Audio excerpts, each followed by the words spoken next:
جی السلام علیکم، میں وہ ویس سلیم اور میرے ساتھ ہیں جاوید الرحمان اسلام آباد سے۔ میں بھی اس وقت پاکستان میں ہوں جیسے آپ کو معلوم ہے، اور یہاں کی مصروفیات کی وجہ سے کچھ دن ہم جو ہے وہ اپنا شو نہیں کر سکے، لیکن اس دوران میں کافی ایسی چیزیں ہوتی رہیں جن پہ بات کرنا ضروری ہے۔ اور جیسے کہ کیا سرائیاں اس حکومت کے بننے کے بعد ہی شروع ہو گئی تھیں کہ یہ کولیشن گورنمنٹ ہے اور ایک ان نیچرل قسم کا الائنس ہے، کتنے دن چلے گا؟ تو ایسے لگتا ہے کہ اب اس کی کچھ نہ کچھ جو ہمیں نظر آنا شروع ہو گیا ہے، جو اس کے پریکٹیکل جو ایک رفٹ ہے ان جماعتوں کے درمیان، وہ سامنے آنی شروع ہو گئی ہے۔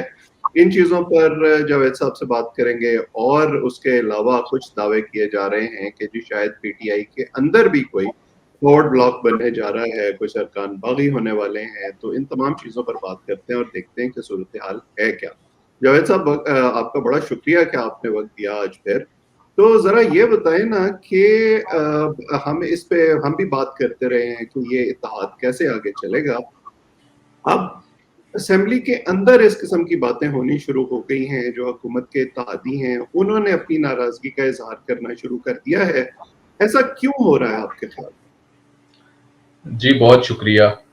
یہ جب بھی کوئی کولیشن گورنمنٹ ہوتی ہے، یہ کوئی نئی بات نہیں ہے ویسا، کہ اس طرح سے اعتراضات ہونا اور اپنی خواہشات کا بیان کرنا، روٹھنا منانا، یہ ہم دیکھتے آ رہے ہیں، یہ بہت پہلے سے ہی چل رہا ہے۔ موجودہ جو گورنمنٹ ہے، اس کا احتمال اس لیے پہلے کر لیا گیا تھا کیونکہ اس میں کہہ رہے تھے کہ یہ جو الائنس ہے وہ اس طرح سے جو مین رائیولز پارٹی ہیں ان کا اس طرح سے مل کے بیٹھنا، اس کے اوپر بہت زیادہ لوگوں کے خدشات تھے کہ ان کا بہت زیادہ مسئلہ ہو گیا۔ لیکن ابھی مسئلہ اگر آپ دیکھیں تو مین دو پارٹیز کا آپس میں ابھی تک نہیں ہے۔ جو پارٹیز جو سامنے آ رہی ہیں وہ ہے اسمال پارٹیز، جو ان کا مسائل زیادہ چل رہے ہیں۔ اگر آپ کہہ رہے ہیں کہ بات اگر آپ کریں کہ اتحادیوں کو، اتحادی یہاں بھی ناخوش تھے، اتحادی اگر دیکھیں تو آپ کے پی ٹی آئی کی گورنمنٹ میں بھی ناخوش تھے۔ اگر میں بات کروں پی ٹی آئی کے بی این پی مینگل گروپ کی، جس نے سب سے پہلے ان کو چھوڑا تھا، اور تقریباً اس گورنمنٹ کے 1 سال 1.5 سوا سال بعد وہ ناراض ہی رہتے تھے، وہ ہر وقت اپنا گلہ کرتے تھے، آخر وہ چھوڑ کے چلے گئے تھے۔ اسی طریقے سے یہ جو اگر بلوچستان سے شروع کریں، بلوچستان عوامی پارٹی، ان کا بھی گلہ ہوتا تھا، اور بلوچستان کے جو دوسرے جو ہیں ان کے ساتھ وہ بھی گلہ رکھتے تھے، اور وہ سب اب یہاں آ چکی ہیں۔ اب یہ دیکھنا ہے کہ یہاں ان کا کیا ہے۔ یہاں بی این پی مینگل، انہوں نے تو شروع سے ہم کہہ دیا تھا کہ اگر ہم ان کے ساتھ ضرور ہوں گے لیکن ہم کوئی محکمہ نہیں لیں گے۔ ادھر بھی آپ کو میں یاد دلاتا جاؤں، انہوں نے وہاں بھی کوئی وزارت نہیں لی تھی مینگل گروپ نے، سردار اختر مینگل سے، بلکہ میں نے ہی یہ سوال کیا تھا، میں نے ان سے پوچھا تھا کہ آپ وزارت کب لیں گے؟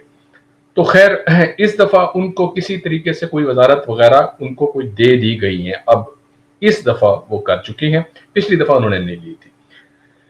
جو آپ کے بلوچستان عوامی پارٹی اور دوسرے لوگ ہیں، انہوں نے سر اٹھانا شروع کر دیا ہے۔ زین بگٹی کو جو ہیں وہ تو لے چکے ہیں، ایک وزارت ہے ان کے پاس اور وہ اپنا وہ سنبھال رہی ہیں، جو جس طریقے سے وہ پہلے سنبھال رہے تھے چیزوں کو، اس دفعہ بھی اسی طریقے سے دیکھ رہے ہیں۔